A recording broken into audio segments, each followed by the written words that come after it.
viré. Les fake news prolifèrent de plus en plus sur la toile. Leurs conséquences peuvent être dramatiques. Dernier exemple en date, la rumeur sur la fermeture des stations de distribution de carburant. Emina Saïdi.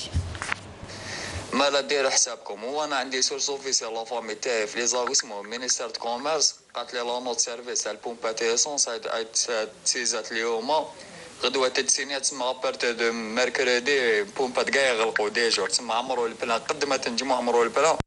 Une rumeur qui circule depuis maintenant 2 jours sur les réseaux sociaux et selon laquelle les stations-service seront fermées. Résultat, de longues files d'attente se sont formées dans les différentes stations-service de la capitale. Ces derniers 24 heures ou 48 heures, des rumeurs au niveau des réseaux sociaux qui prétendent que les stations-service Naftal vont être fermées. Alors je rassure nos clients, je rassure les citoyens algériens que les stations-service Naftal resteront ouvertes. Le ministre de l'Énergie Mohamed Arkab a également réfuté cet intox lancé sur les réseaux sociaux et a tenu à rassurer les citoyens sur la disponibilité de tout type de carburant. La fermeture des stations, une fake news donc, laquelle, comme toutes les fausses informations, peut être fabriquée pour générer des réactions, des partages ou simplement pour faire le buzz.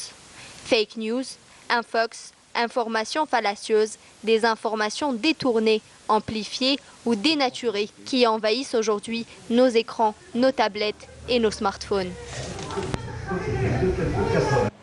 La rumeur peut donc aussi être à l'origine de la crise ou perturber directement la gestion de la crise. Elle nécessite un démenti officiel, comme on vient de le voir dans ce reportage. Pour comprendre mieux la mécanique du mensonge ou la fake news, je vous propose d'écouter Lokman Bouider. Il est co-admin de la page fakenews.dz. Aujourd'hui, on a plusieurs facteurs qui favorisent l'amplification de ce phénomène.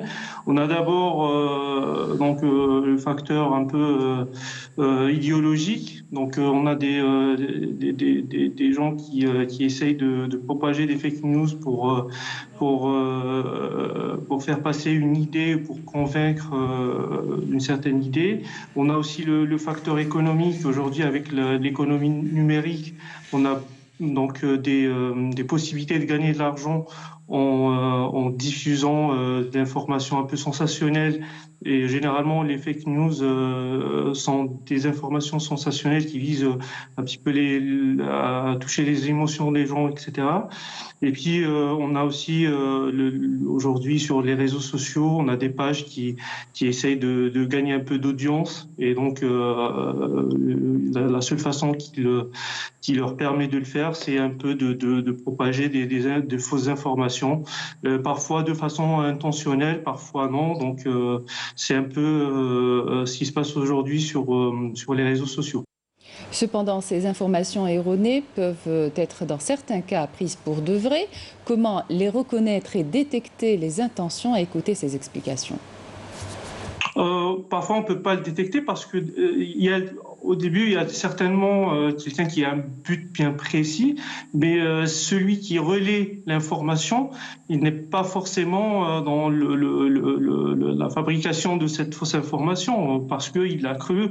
On connaît des gens qui sont de notre entourage qui propagent sur les réseaux sociaux des informations, de fausses informations. Ça ne veut pas dire qu'ils sont mal intentionnés, c'est juste qu'ils sont justement convaincus de la véracité de cette information.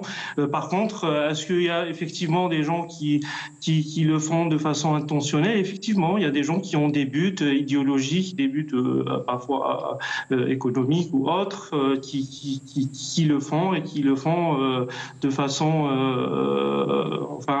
ils le font volontairement. Et la prolifération du coronavirus a donné lieu à de nombreuses rumeurs et fausses informations qui se sont propagées aussi vite que le Covid-19. On parle même d'infodébit. Écoutez encore une fois.